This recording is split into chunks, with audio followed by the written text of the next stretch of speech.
today. So the question is, what is joint efficiency and what is it denoted by? So joint efficiency is denoted by the Greek letter nu, okay? And joint efficiency is basically equals to the strength of the weld divided by the strength of the base material.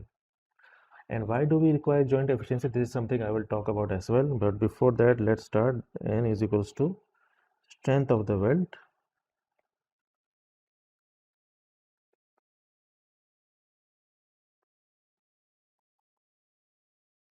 whole divided by strength of base material.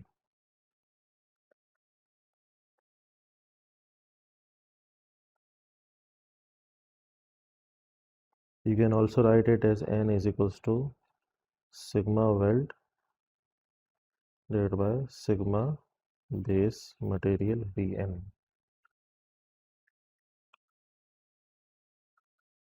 So joint efficiency is used in basically two contexts. Okay, joint efficiency is used in terms of two contexts. Number one context is research context, and number two, the second context is in terms of applied, which is either used in industries or consultancy firms. XYZ. Okay. So the concept of joint efficiency comes in two ways. One is research and one is either applied due to industry concerns. So I will go through the research first and then I will go through the industrial way as well. So when we talk about research, okay, research is basically either individual. So basically either I am doing research or maybe somebody, Aleph is doing research in this welding class. He has taken his masters and he is doing research in individually. Or you can do it as groups. So basically, and we have got a research team called JWL, Joining Welding and Laser Processing lab. In this lab, we are basically continuing research together. So whatever is the case, either individual or groups, what we do is basically we weld two pieces of material.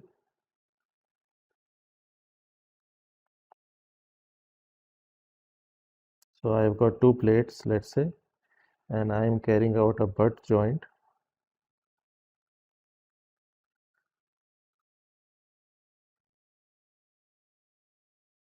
Okay.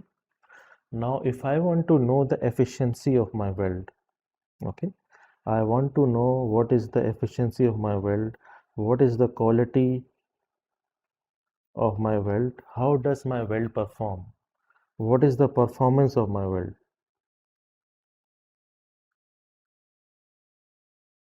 Okay, after welding. Then what I'm going to do is I'm going to use electric discharge wire cutting and I'm going to basically cut a dog bone shaped piece of material.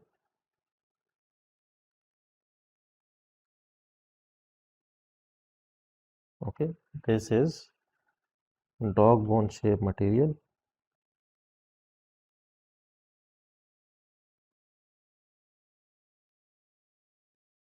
Okay, this is called dog bone shape. And why I'm cutting this dog bone shape? Because I want to test it. Okay, I want to do tensile testing.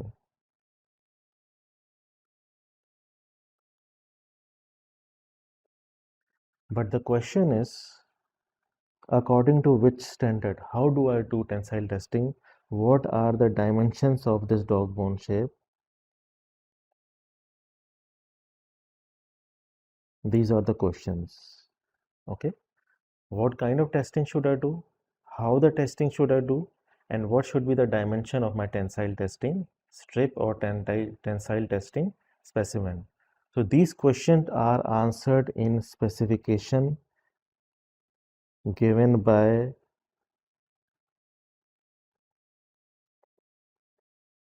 given in standards.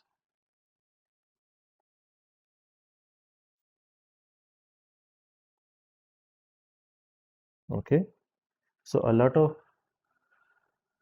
uh, the dimensions, the way by which I should do the testing, everything should be given from standard. So I need to use reference standard. What I need to do is I need reference standard. So that standard should basically confirm, my welding specimen should conform to a standard. So what is standard? A standard is basically the set of guidelines given by a designated body. A standard is basically a set of guidelines given by a designated body. So there are different types of designated bodies or systems. One is called Japanese, one is British, one is American, and then we have got Canadian as well. And then we have got European as well. And nowadays we are in the process of making Malaysian as well. So these are all standards and set of guidelines given. So I need to choose one. I need to pick one standard, and then I'm going to make my sample based on that standard. So these standards are different. So the one which we use in our testing in our lab is American standard, ASNT, American ASNT. Also we use ASME standard, American Society of Mechanical Engineering. Okay. So for tensile testing, okay, if I want to do tensile testing, then I will be using ASME, I think E8, if I remember correctly, E8 testing. Okay. Then in ASME E8 testing, the standard for this uh, dimensions are given. All the dimensions are given, that what should be the dimension, what should be the radius, everything is given. So I'm going to cut my sample based on this standard ASME or ASNT. Okay. And then I will carry out the tensile testing process after that. So in research, we usually follow the guidelines giving for materials testing. So these standards can be for material testing,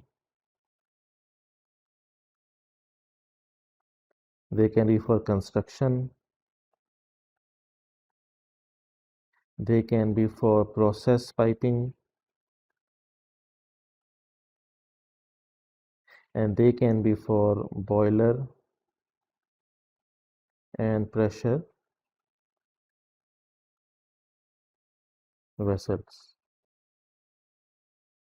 Okay, so if we basically we can use these standards for our uh, research as well as for applied industries. So when we talk about joint efficiency in research, then basically joint efficiency in research is N is equals to the weld strength sigma W whole divided by the tensile strength of the base material. Tensile strength of total tensile strength of the base material. Okay. So let's say that this is my sample,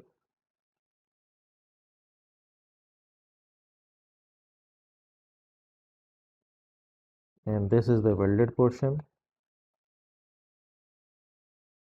Okay. And I applied tensile load like this. Tensile load is applied on universal testing machine.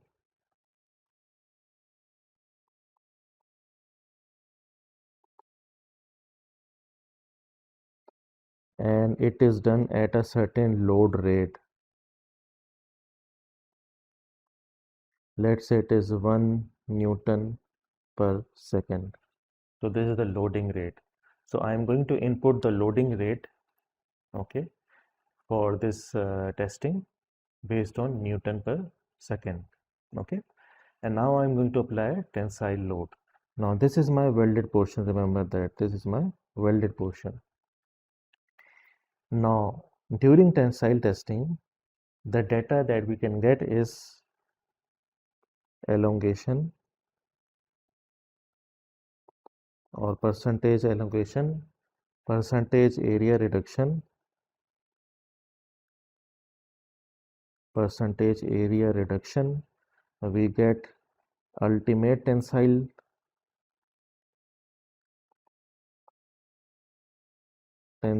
strength, we get the yield strength, and we get modulus of elasticity.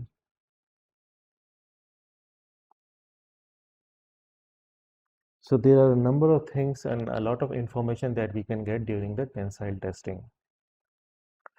So when I am going to do tensile testing, there are two scenarios. Scenario number one, the weld breaks.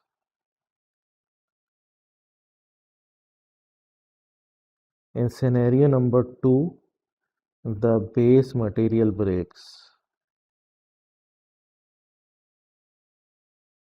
So during tensile testing, if the weld breaks first, it means that the weld strength sigma W is less than the base material strength. Okay, this is scenario for weld breakage. Whereas if the base material breaks first, okay, then the scenario is that base material is less than or equal to the weld strength. So there are two scenarios. Hence, weld efficiency N is equals to sigma W over sigma base material. Okay, if base material break first, okay, it means that N is equals to sigma W over multiplied by 100 for efficiency, sigma W over sigma W, because base material becomes less than or equal to sigma W into 100. So efficiency becomes 100 because our weld is not breaking, because weld is intact, it means that the weld efficiency is 100%. However, if weld breaks first, okay, obviously weld will only break then efficiency is, let's say weld break at 100 megapascal, and our base material tensile strength is 200 megapascal, then my efficiency of the weld is equals to 50%.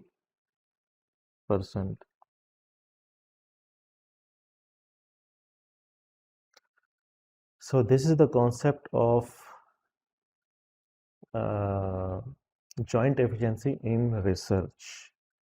When we do research, then this is how we do get the joint efficiency. First, we do the welding process. Okay, so first we carry out the welding process here, as you can see. Welding, we do the, so first step is do welding. Step number two is cut the material or cut the dog bone shape from this welded portion according to the standard ASME E8. Okay, or ASTM. We have another, I think we have ASTM, American Standard Testing Material. Either it is ASME or ASTM or ASTM. Yeah. Okay. So it depends what kind of standard we are using. cut according to the standard, then specify tensile testing parameter. So we are going to use tensile testing machine, and using that machine we are going to put parameters such as tensile load, okay, the initial load, okay, then the maximum load that it will go, etc. During the tensile testing, what will happen is that during the tensile testing, the material is going to break. Okay, the material will break either at the weld area or it is going to break at the base material area. If the welding breaks at the base material area, it means that the weld has a very high strength and the weld does not breaks. And if the weld breaks, then obviously the weld is weaker than the base material. So in both cases scenario, the joint efficiency is different. Okay, because joint efficiency is related to the welding. Okay, so if the base material break first, okay, then the joint efficiency is 100% because the welding is intact and nothing happened to the weldment. Whereas if the weld breaks first, okay, then it means that the weld is weaker than the base material. Very simple concept. So this is the concept of joint efficiency for research. Now let's move on to joint efficiency that is applied in industries when you guys are going to join petrochemical industry, or you guys are going to join cement industry, or simply even chemical industry or petroleum industry. In all of these industries, you are going to use codes and standards. In all of these industries,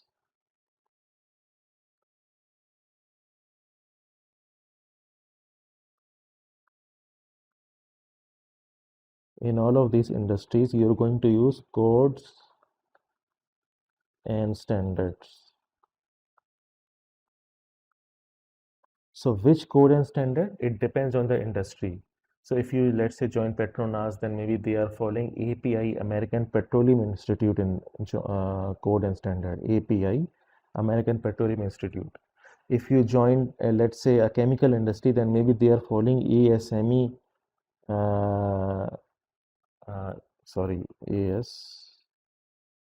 ASME, American Society of Mechanical Engineering code and standard. If you join Tenaga National, then they are also basically following ASME, boiler and pressure vessel code for power boilers. So it depends on what kind of code, what kind of industry you join, and then that industry is following what kind of code. Okay. Now the efficiency, joint efficiency depends now for industries, the joint efficiency depends on which code you are following. Either you're following ASME, you're following API, you're following British code, etc. So the joint efficiency now for industry depend on these codes. Okay. For instance, I have got this code ASME boiler and pressure vessel code on the screen. Okay. As you can see also in the description that in industries, joint efficiency is a concept which is found in several API and ASME codes.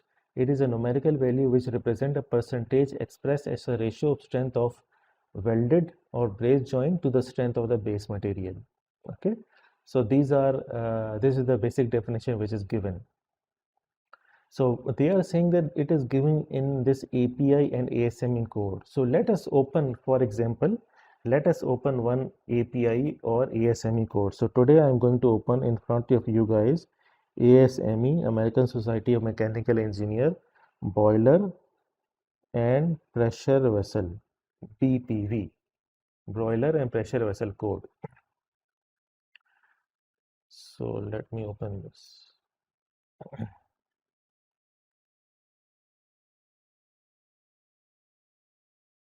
So in front of you, your screen, I have boiler, ASME, boiler and pressure vessel code. Okay, these are international codes and anybody can follow them. Now in these codes guidelines are given for pressure vessel. Okay, this is a pressure vessel. We have got this is basically the toe part, this is the head part, this is the flanged part actually. Okay, and this is bolted. You can see this head is bolted actually, it's not welded, but you can see this line. If I can show you comment, and if I can draw something, yeah, so you see this line is basically welded part. These are bolts which are attached. Okay, so bolts have their own guidelines, welded joints have their own guidelines. Now this weld is basically longitudinal weld, whereas if I'm going to do the weld along the circumference, then this is called circumferential weld. So circumferential weld and longitudinal welds both have their own standards and own joint efficiency. Here is another example of, I think this is a heat exchanger. So this is, I think this is a boiler portion. Okay, this is a pressure vessel.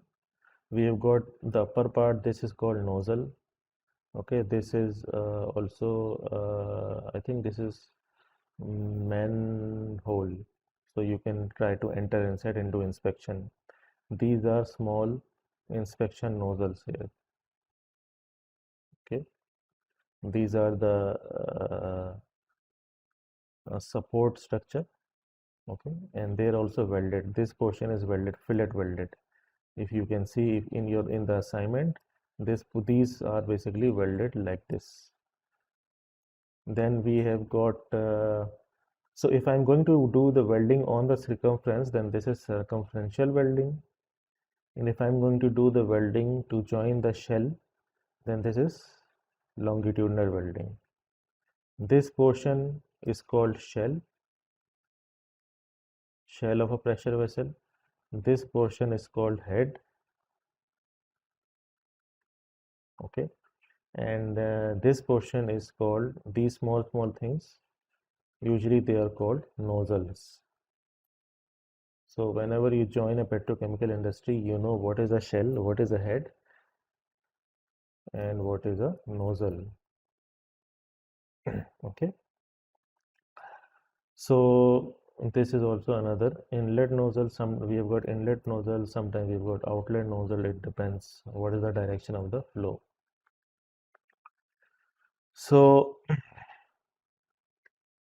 ASME has got boiler and pressure vessel code. Okay, it has been since long 1914, I guess. And then we have got different sections in ASME. Number one is power boilers. So power boilers basically comprises of those types of pressure vessels which are used in construction, power, electric, boiler, miniature boiler, where high temperature water is used. Okay, heat recovery steam generator. Okay, something like that. Here we do not use hazardous fluid. Hazardous fluid is not used in power boilers, only water and steam is used. So when this kind of service is used, service means what is inside the boiler, whether it is water or whether it is kind of hazardous chemical such as polyvinyl chloride or ethylene dichloride or gasoline, something. They are hazardous fluid. Whenever there is a chance of basically fire to be catch very quickly, very rapidly. Hey, whereas for water and those which require steam, they are not as hazardous as the one which use chemicals. So section 1 covers the power boilers. Okay, and then in this section you can see reference boiler and pressure vessel code sections that can be applied. So BPVC means boiler pressure vessel code. Section number 2 A, B, C, D applies, and that covers materials part A through D. So this can be applied in this section. Then non-destructive examination means radiographic testing, ultrasonic testing is applied. Then we can use rules for the construction of pressure vessel. This is also applied, and welding and brazing qualification applies also. Okay, so for power boilers, obviously we need to construct power boilers when we are doing construction. So for construction, we need rules for construction, and then we need welding and brazing. So welding and brazing is used to construct all of these equipments. This whole industry is built on and based on welding and joining technology. Everything, whenever you're going to join a petrochemical industry, then everything is welded. You need to make and fabricate these structures, these pressure vessels through welding actually. Okay, so all of these heat exchangers are welded portions. Some of them are flanged also, and some of them are flange bolted. So this part is basically a flange, and then these are two flanges, and then we have got bolted them. We have bolted each of uh, to basically close the flange. We have bolted them. Okay, these are bolts. Okay, and this is called a bolted flange. This whole thing. I think this is a door. This is a manhole door, and when you open, you can enter the pressure vessel for inspection later on. So everything in petrochemical industry is going to be welded, braced, or bolted. That is why we have these codes for the construction. So section 1 was about power boilers. Okay, then they have given packages for power boilers. They have given certain packages. So in power boilers, you have assembly of boilers, you've got electric boilers, miniature boilers, okay, boiler safety valves, pressure piping, which is connected to the boilers. What are the codes which are required for the assembly, and what are the related codes? They have mentioned that also. So if you are only doing the assembly, if you are hired as an engineer to do the assembly only, then you need to open these codes only. These are the relevant codes that you need to open up. Then we move to heating boilers. Okay, so heating boilers are the one in which basically heat transfer take place between steam and water, or steam and other service. Okay, and they also, you see, they also use rules for construction of power boilers, the same code. Then we are also again using welding and brazing qualification. In these codes, okay, in the welding and brazing qualification, and in the rules for construction, in these codes, joint efficiency is mentioned. So when you are going to join industry and your supervisor asks you, okay, find the joint efficiency for power boilers, then what you're going to do is you're going to refer to rules for construction, pressure vessel, and find the related joint efficiency. Now, if your SV or if your supervisor say, okay, I want you to find the joint efficiency of the circumferential weld, okay, then you're going to refer to the code. If he say, okay, I want to find the joint efficiency of the longitudinal weld, then you need to go and refer to this code and find the joint efficiency and the radiographic testing that has been employed also. That I will come later on now. Radiographic testing. So for power boilers, we have separate, okay, for heating boilers, we have separate code, okay, section 4 deals with heating boilers. And then for generalized pressure vessels, okay, we have section 8. So if you want to design pressure vessels, these pressure vessel can be fired, means that you're heating them, unfired, you're not heating them, there is a burner inside. So if there is a burner inside, okay, that burner has got a lot of nozzles, and through this nozzle fuel is basically sprayed and burning takes place, okay, to heat the service fluid. So it can be fired or unfired. So these basically kind of pressure vessels are basically under this category. And again, BPVC2, BPVC5, and BPVC9 for welding, non-destructive examination and materials applies in this pressure vessel code also. These are the reference codes that can be applied also. And then, so this is a typical example of a pressure vessel. This is the head section, okay. And this is the shell section. These are the supports, Okay, okay, and you, as you can see, you have got a seam weld here. This is a circumferential weld here, and we have got a longitudinal weld here. We have got a bolted flange here. This is a bolted flange here.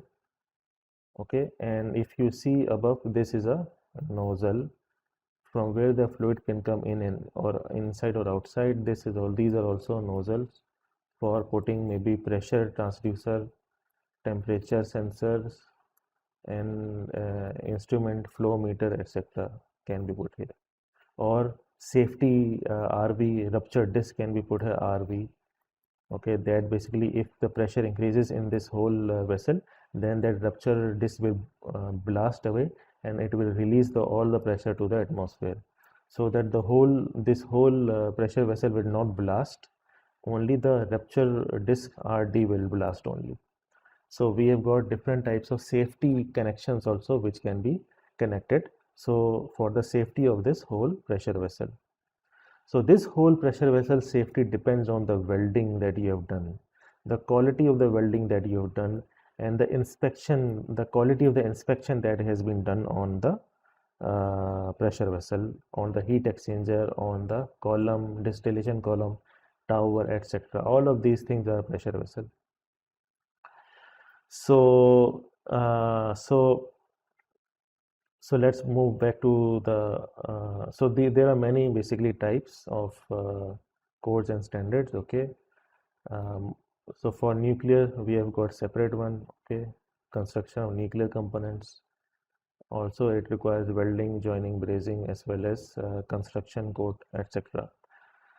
So I will close this and we will move to the next slide. So when we talk about industries, okay, and then we require some form of codes and standard, okay. So when you saw the codes, it was written NDE, non-destructive examination, non-destructive examination, okay. The tensile testing which I did breaks the sample, okay. Whenever you break the sample, then it is called destructive testing, DT, destructive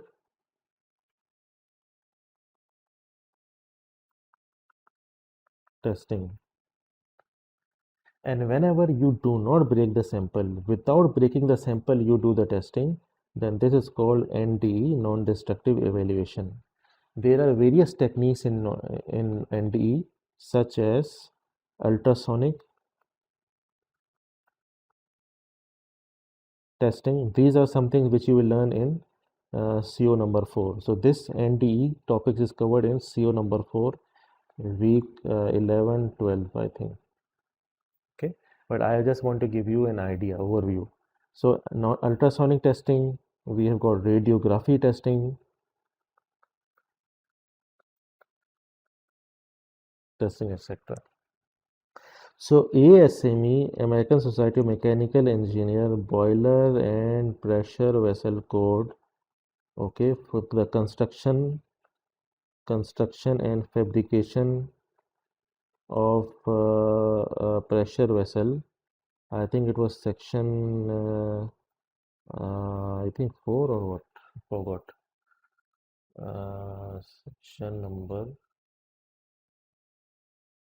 Section number 8, rules for construction. So section number 8,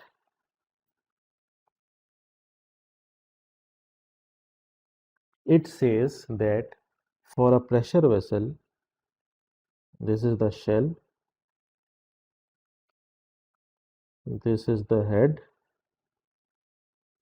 these are some nozzles, okay. Then in order to create basically a pressure vessel, I need to do welding also. So let's say these are the portions of my pressure vessel. Then I am doing welding in blue color. Blue is weld. So I'm going to do circumferential welding maybe here, okay, and longitudinal welding is here, okay. So let's say this is head,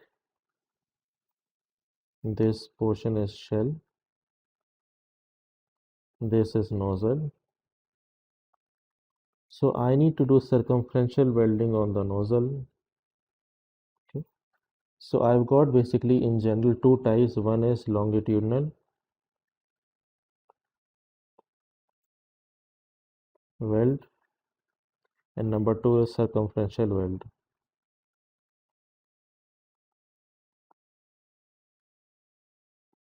So ASME section tell us that for longitudinal weld and circumferential weld, we need to carry out radiography testing.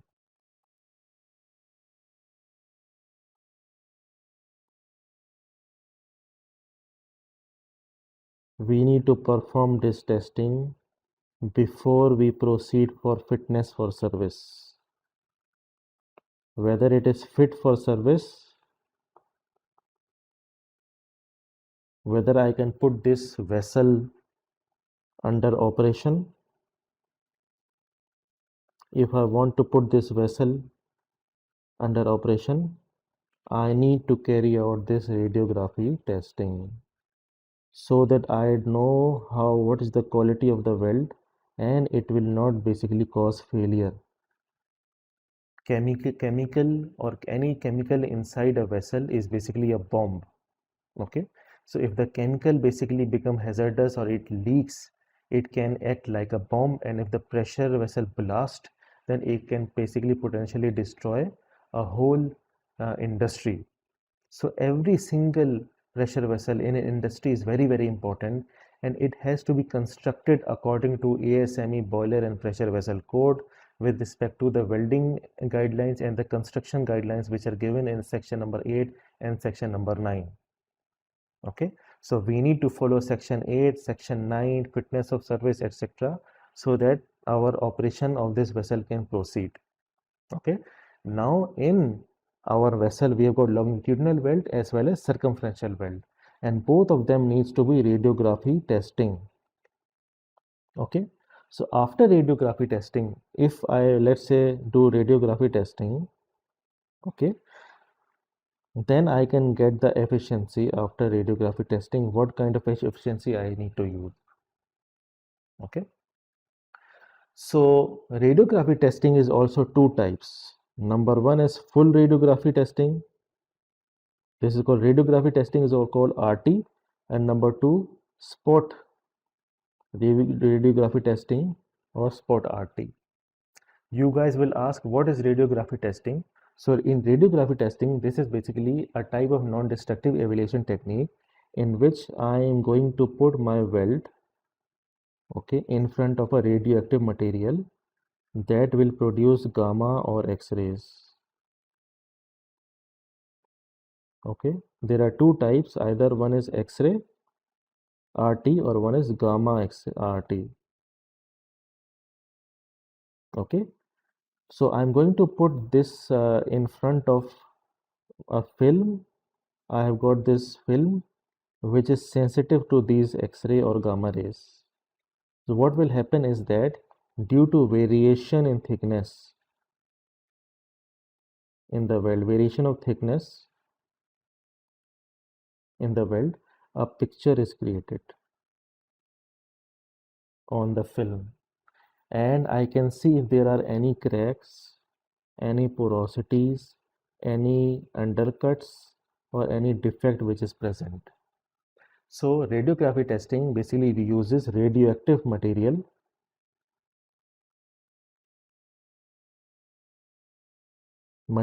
to produce X-ray or gamma rays. When they produce X-ray and gamma rays in front of the weldment, then on the film, on the radioactive sensitive film, okay, an image is formed. By analyzing the image, I can see whether a defect is present or not present. So if I'm talking about full radiography testing, okay, it means that I am doing the radiography testing on the whole section. If this is my longitudinal weld, then I am going to do each and every single part of the weld. I am going to do testing to be 100% sure that the radiographic testing covers every single part of the weld, and I am 100% sure that I have testing completely. So when you do full radiography testing, then usually the efficiency is 100%, because you have already observed the whole weld. However, you cannot do the radiography testing of the whole plant, because in whole plant there are millions of welds. There are thousands of vessels, and in each vessel there are around hundreds of weldments. So you cannot basically do radiography testing of every single joint completely. That's why then you use spot welding, spot radiography testing. In spot radiography testing, you have got a weld, okay, and then you choose at certain intervals some spots, and then you do RT on those spots, okay, to be 100% sure that these are defect free. You don't know whether this part is defect free or not. You don't know about this because you cannot do radiography testing all the whole weldment. So you only know that okay, only this portion is defect free. When you do partial or spot radiography testing, then only we see that okay, the efficiency maybe is 70% or 80%, because we did not carry out the full radiography testing, and there is a chance that we miss something,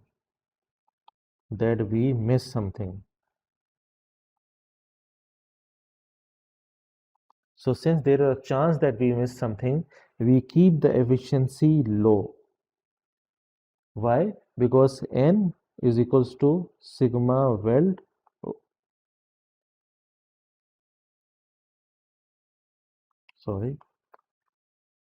because N is equals to sigma weld over sigma base. Okay, so if the efficiency is less, let's say 70%, okay, then sigma weld becomes sigma W is equals to 70% of the sigma base. It means that I need to use more thicker sheet for construction, okay, because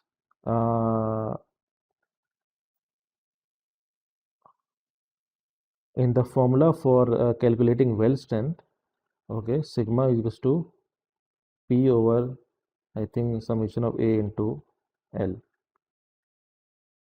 okay, or if for this is for fillet welding, and for butt joint groove weld, it is I think thickness into length. Okay, so if the weld strength increase, then the thickness will also increase. So that is why certain guidelines are given when we are doing full RT or spot welding radiography testing. So guidelines are given that on critical equipment, if this equipment is critical, it contains a service which is hazardous, then if a service is hazardous, then you do full RT, full radiography testing. Then the guideline given is that you need to do full radiography testing. Okay, so what is full radiography? You can see full radiography would require that every inch of the weld should be radiographed. For big equipment like towers and tanks, this would mean hundreds of shots and a lot of process to complete. That is why we move on to so why is full radiography required? Because full radiography is although a very long process, but it assures that there is no flaw that will occur and cause failure. So it gives us 100% efficiency, usually full radiography. Now what is spot radiography? As you can see, spot radiography is an aid to quality control, and it is like a sampling line where the code does not require a weld to undergo 100% radiography. Spot radiography, on the other hand, would mean that performing radiography of a percentage, say 1% of the total well length at n number of locations, particularly critical spots like junctions, to get radiography of a significant percentage of the total well length. So we are only going to basically, if I have got this total well length and I say that it is 10% spot welded, then it means that only the 10% is covered, only maybe only these three parts. And these three parts maybe could be a junction, maybe there was another joint here, so this could be a junction, and junction is critical, so we should always basically do radiography, spot radiography on the junction. So this is the concept. So what is spot radiography testing? Obviously this is the same. 10% means 10% of the total well has been spot radiography tested. So under which circumstances full radiography testing is required? If the equipment or piping is very critical and the code and standard says that okay, you should do full radiography testing, so we need to know and we need to refer to code and standard ASME, BPV, and we need to refer to this code and see whether my equipment is critical or not. Okay, it depends on the equipment. So which section and standard covers all of this? Okay, so so a lot of sections are basically covering this type of radiography testing, whether it should be done or not done. So I will open one of the standard also again, this one. Okay, this standard is basically related to acceptance criteria for weld examination method for evaluating weld imperfections. Okay, so it is only for evaluating welding imperfection or welding defects that you are going to learn in CO number 3 and CO number 4 in the later classes. So in this basically code, okay, you see spot radiography is given, spot radiography 3.4.5.1.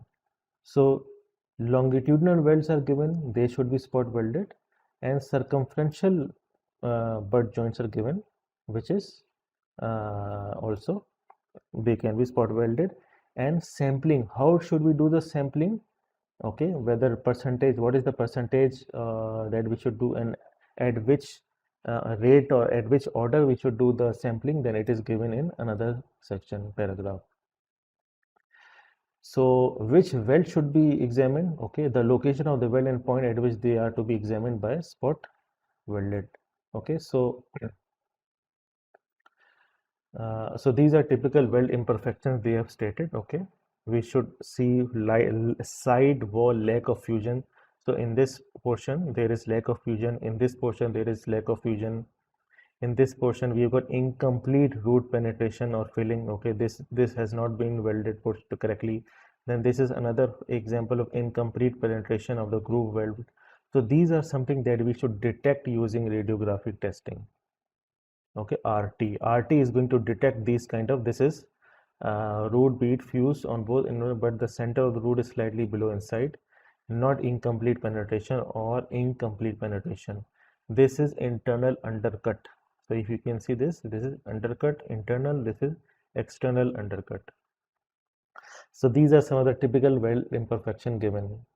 Okay, so so what are the types of non-destructive testing we can do? There are magnetic particle testing examination, visual testing, liquid penetrant examination. These are something that we'll cover in later on. Then radiographic testing.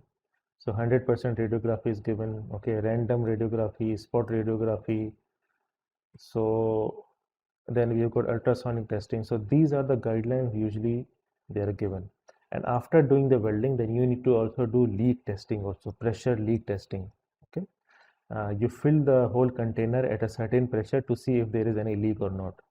So ASME B31.32004, and this is the year. Okay, covers also welding guidelines for RT and other type of visual examination, non-destructive evaluations. So different codes cover different aspects, remember that.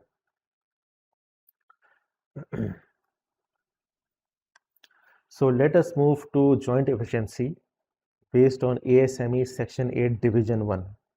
So this table is given in ASME section 8 division 1. Okay. So in this section states maximum allowable joint efficiency for arc and gas welded joints. So if I'm going to create a pressure vessel, okay, if I'm going to do fabrication of my pressure vessel, okay, and I am going to use gas welding or arc welding technique, then I can refer to this table number UW-12, which is stated in ASME section 8. Okay, so what does this section tell us? This section tells us, number 1, the joint description, number 2, limitation, number 3, joint category, number 4, degree of radiography examination. These are the 4 things which are given. So if my joint is butt joint attained by double welding or by other means, okay, and the category A, B, C, D. Category basically defines whether it is circumferential weld or longitudinal weld, or it is on the nozzle, or it is on the shell, or it is on the other pressure safety well, etc. So these are the categories which are also further defined by the ASME. So for all the butt joints, double welded, for all categories, if I am going to do radiographic examination full, then the joint efficiency given value is 1. So I can write this. So double butt joint for all categories A, B, C, D. If I'm going to do radiography testing, okay, full, this is a spot. And if I don't do radiography testing, this is no RT. Okay, then in this case, the efficiency is 1 if I am going to do full, 100%, 1. And if I'm going to do spot, then it is 85%. If I'm not going to use radiography testing, I leave it as it is, then the efficiency is 0.65 or 65%. Then if we see single welded butt joint, so for single welded butt joint, whether I do whatever the joint category, the full radiographic testing examination has a joint efficiency of 90%. Then spot is 80 and then none is 0.65. Therefore, double fillet only it is given that we should use always 55% only. So different welded joint type, okay, under a different joint category, we can use these guidelines, this table for getting the radiographic testing efficiency. So this is how you guys can basically refer to ASME boiler and pressure vessel code for getting the joint efficiency. It is very difficult still. We need to understand a lot in reading ASME boiler and pressure vessel codes. It's complex, but my objective today was to give you an idea what is the difference between joint efficiency in research and joint efficiency in applied industries. In industry, you can see how many things are required. There are so many things that we need to consider before we get a certain value. So now we are going to do one example and then we will finish the class. Okay. So we are going to do a problem on joint efficiency.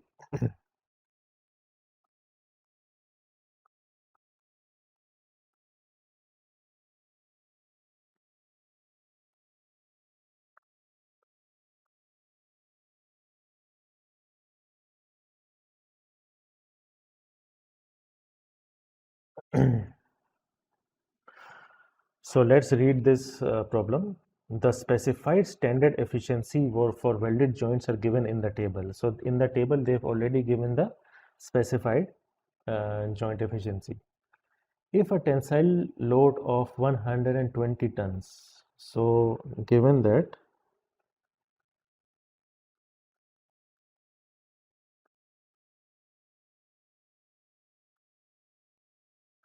tensile load P is equals to 120 ton is applied on both sides of a butt welded joint. So I have got a butt welded joint. Okay.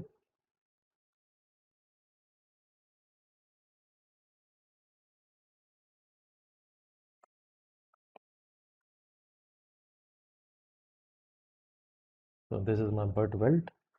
Tensile load is applied on both sides. So both sides P is equals to 120 ton. Okay. With a plate width of 500 millimeter. So I think the width is 500 millimeter.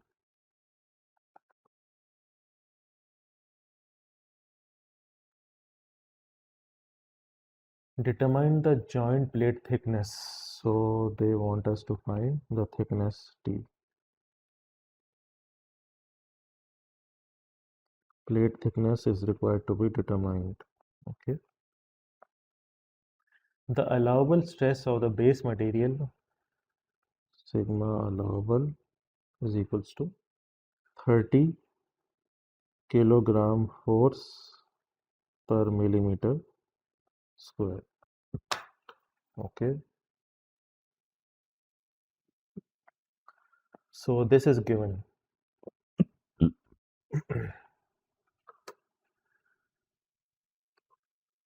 So step number 2, which formulas that we are going to apply?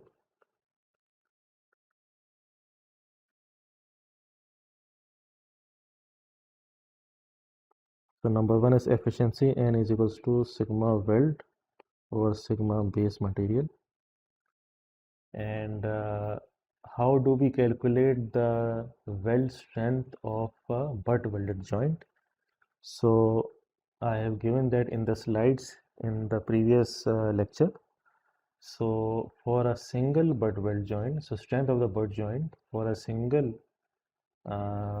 tensile strength of a single butt joint, P is equals to, so P is equals to thickness multiplied by the length or the width. So in our case it is width multiplied by sigma T. This is the tensile strength. Okay. It is generally equal to the width of the plate. As you can see here, L is equals to the length of the weld. It is generally equal to the width of the plate. So you will say L is equals to W, width of the plate. Width of the plate. So P can be written as T into W into sigma T. If the tensile strength is given for double, if I say that okay, I've done double butt weld, then you're going to use this formula. Okay. Anyways, so these are the applied formulas that we are going to use. Okay. So number 3, let's move on to solution.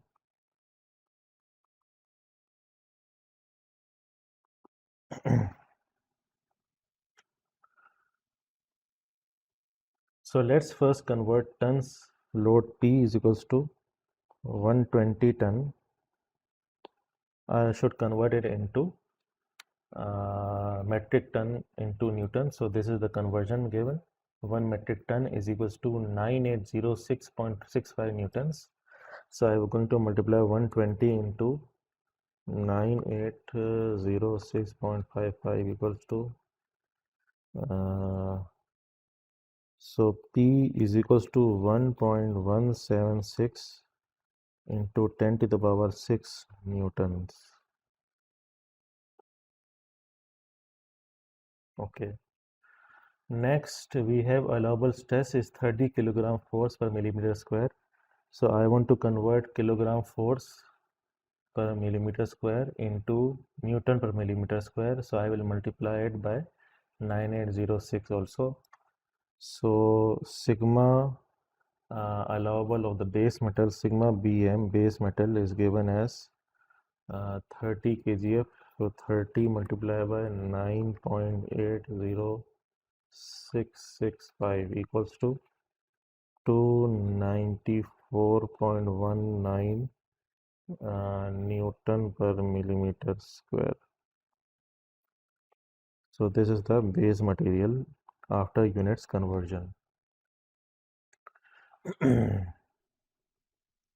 So weld strength sigma W is equals to efficiency into sigma base material. So sigma W is equals to 0.7. Sorry. Now we need to see what is the efficiency that we need to put. What should I put here? So we need to refer to the table. In this table, we have got radiographic inspection and no radiographic inspection. In part 1, it is required with radiographic inspection. So we need to solve part 1 with RT, radiography testing.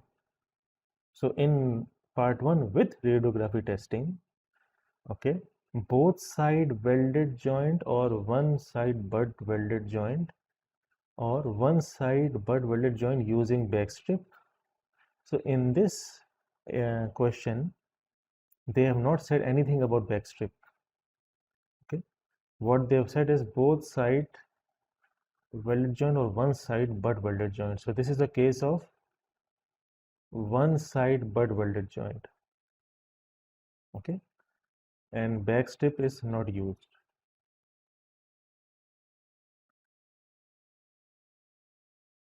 So I am going to use radiographic inspection. With radiographic inspection, 95% joint efficiency. So I am going to put here 0.95 multiplied by 294.19.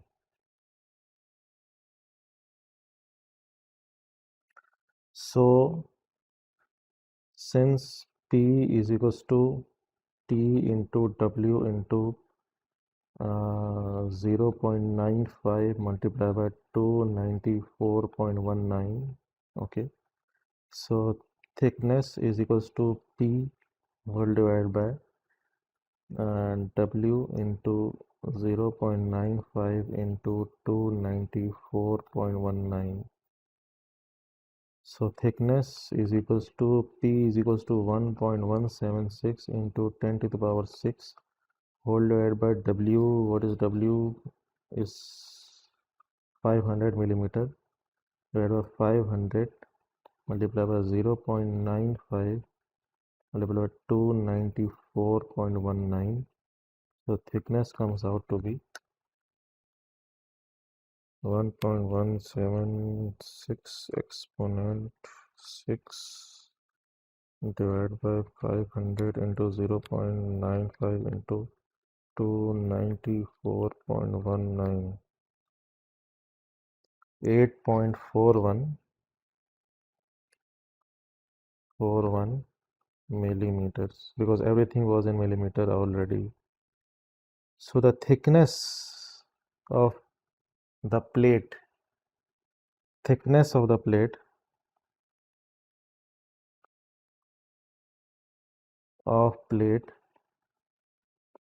should be 8.41 millimeter if RT is used 95%, so that the joint can withstand 120 tons of load. So under the condition that radiographic testing is used, at 95%, and if my material needs to sustain a load of 120 tons, then the thickness that I need to use is 8.41 millimeter.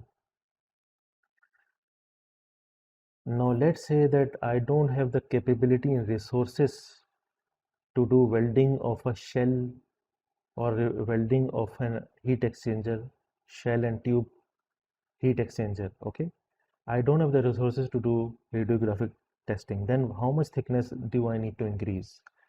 So in part 2, let's say we say without RT.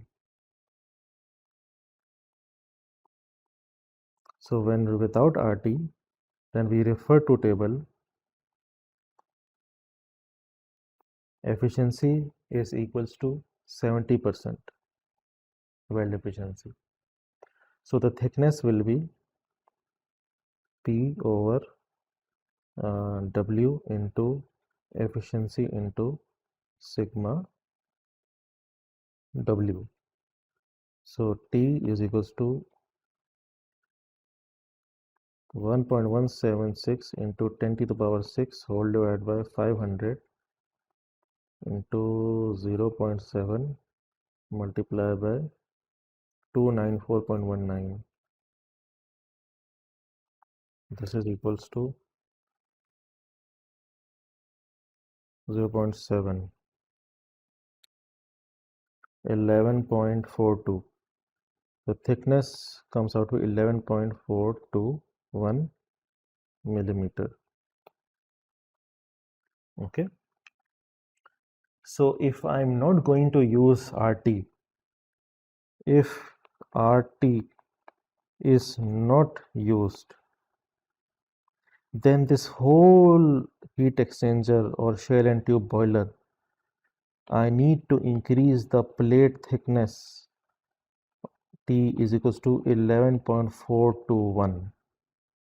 Okay, it means that I need to, previously it was 8.41, so almost 3 mm thickness. So this plate is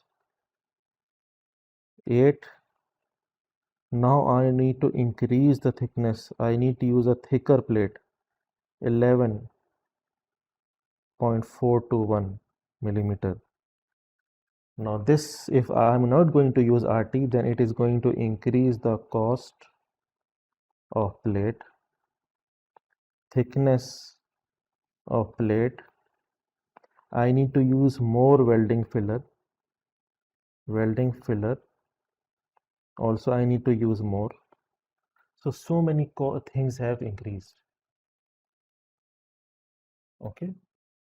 So as you can see, so many things have increased. If I am not using, RT is not used. So you can see the disadvantages.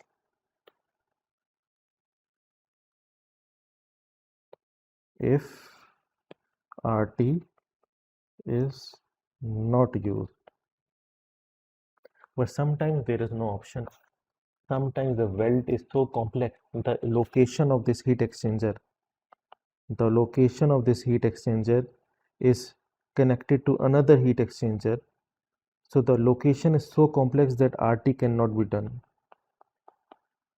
Then we have to include this safety factor of no RT, and joint efficiency, we need to reduce it so that we can use thicker material. So if there is any failure, then that thickness will compensate. So if any failure occurs, or if failure to compensate failure, thickness is increased. Okay, so to compensate failure, thickness is increased.